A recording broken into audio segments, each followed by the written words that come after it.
ناراض مت ہوئیے گا، ہمارے بہت سارے نمازی بھائی کہتے ہیں کہ صاحب الحمدللہ 40 سال سے نماز پڑھ رہا ہوں، لیکن ان سے نماز سن کر دیکھ لیں، نہ الحمد صحیح پڑھتے ہیں نہ اس کے ساتھ سورت صحیح پڑھتے ہیں، نمازوں کا ٹھکانہ ہی نہیں ہے۔ وجہ اس کی کیا ہے؟ ہم نے دیکھ دیکھ کے نماز سیکھی ہے، کسی عالم سے کتاب پڑھ کر نہیں سیکھی ہوتی۔ ہم مسجد میں آتے ہیں، ایک یوں تکبیر لگا، کہتے ہیں یہ بھی کوئی طریقہ ہوگا، ایک یہ بھی کوئی طریقہ ہوگا، ایک آئی یہ بھی ایک طریقہ۔ ہمارے بچے پریشان ہوتے ہیں کہ کیا، بعض بزرگ وضو کر رہے ہوتے ہیں، ہاتھ دھویا، پھر یہ وہ بچہ کہتا ہے یہ بھی کچھ ہے، ہاتھ دھونے کے بعد کرنا ہوگا۔ اب اسے پتہ نہیں یہ سنت ہے یہ خلاف سنت۔ ہمارے نوجوان بعض اوقات نماز پڑھ رہے ہوتے ہیں، پف نکلی ہوئی ٹوپی غائب۔ اب ٹوپی سے نماز پڑھنا مستحب ہے، اس کا انکار نہیں ہے، اور ہم ادب بھی اس کو کہتے ہیں، لیکن بغیر ٹوپی کے نماز پڑھنا نہ گناہ ہے نہ کوئی مکروہ تحریمی، زیادہ سے زیادہ آپ کہہ سکتے ہیں مکروہ تنزیہی، جو گناہ نہیں ہے نظر شرع میں لیکن اچھا بھی نہیں ہے یوں۔ اب ہمارے کئی لوگوں کو دیکھا وہ نماز پڑھ رہے ہیں، ٹوپی لی اس کے سر پہ، اور پھر جمائیں گے اس کو تھوڑا سا نا تاکہ اچھی طرح وہ اپنی جگہ بنا لے، لیکن اس کے بال بھی ایسے آوارہ گرد اور ایسے دشمن ہوتے ہیں، بولتے خبردار جو ٹوپی ٹکی سر پہ، وہ رکوع میں جاتا ہے ٹوپی پہلے سجدے میں۔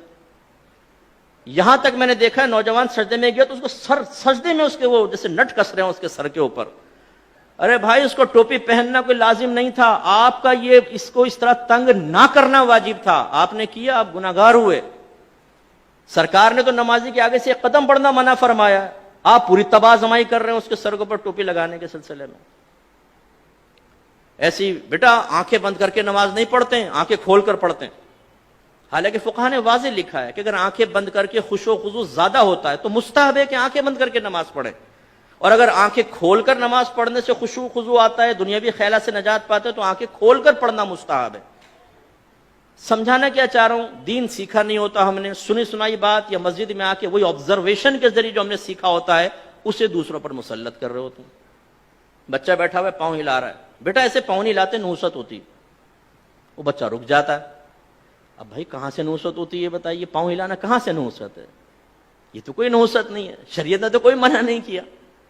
لیکن وہی بچہ اگر فجر کی نماز چھوڑ رہا ہو تو اس کو اتنی سختی سے نہیں سمجھائیں گے نا، بچہ تھکا رہا ہے، رات میں سو گیا، کوئی بات، پوری رات محافل نعت میں شرکت کر کے سنی ٹناٹن قطعی جنتی نعت خانوں کی زبان پر فجر کی نماز چھوڑ رہا ہوتا ہے نا، نہ جماعت سے نماز پڑھے گا نہ فرض پڑھے گا، 4 بجے تک محفل ہوئی ہے، اس کے بعد اسکوٹر گھمایا، آ کے بستر پر سو گئے، مؤذن کہہ رہا حی علی الصلاۃ حی علی الفلاح، اور وہ تصوراتی اور خوابی دنیا سے جواب دے رہا ہے کہ حضور نعت خوانی میں شرکت کر تو لیے، جنتی ہو تو چکا ہوں، بلا حساب و کتاب تو ہم جنت میں چلے جائیں گے۔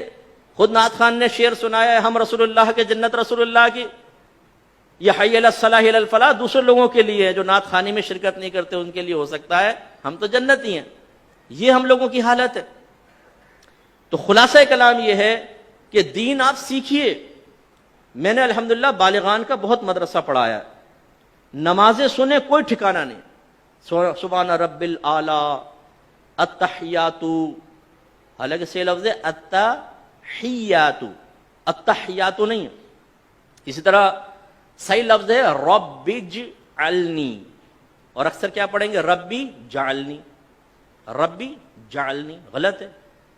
یہ اصل میں اجعل صیغہ امر کا، ربی کو با کو جیم سے ملائیں گے حمزہ وصلی گر جائے گا، رب اجعلنی، رب اجعلنی، لیکن ربی جعلنی۔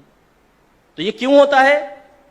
آپ میں سے بہت سو ہو سکتا ہے کتاب دیکھ کر بھی سیکھا ہو، لیکن آج سے 35 سال پہلے 40 سال پہلے، اب وہ بیچ میں جو غلطی آئی وہ پختہ ہوتی چلی گئی، بتائیے نہیں۔ اس لیے ناراض مت ہوئیے گا، آپ میرے بزرگ ہیں، میرے بڑے ہیں، جو بزرگ بیٹھے ہوئے جو ہم عمر ہیں اور جو چھوٹے ہیں وہ بچے ہیں، لیکن ایک دفعہ اپنی نماز کسی قاری صاحب کو سنا دیں۔ پہلی بات تو یہ کہ جس کو ڈر ہوگا نا، خوف کہ میں پھنسوں گا، وہ سنائے گا ہی نہیں، وہ کہے گا مفتی صاحب نے ٹھیک کہا لیکن اللہ کی رحمت بہت بڑی، اللہ معاف کرنے والا ہے۔ بھائی اللہ تعالیٰ رحمان ہے، رحیم ہے، لیکن وہ قہار و جبار بھی تو ہے۔ اس کی قہاریت اور جباریت کو فراموش کر کے صرف رحمانیت پہ نگاہ کرنا یہ نبیوں کا طریقہ نہیں ہے۔ وہ وصف نبوت حاصل کرنے کے باوجود، صحابہ کرام وصف صحابیت حاصل کرنے کے باوجود ڈرتے رہے اپنے رب سے، وہ رحمت کا یقین بھی رکھتے تھے اور اللہ کے عذاب سے بھی خوفزدہ رہتے تھے۔ یہ ایک مومن کی شان ہے۔ تو سیکھیے،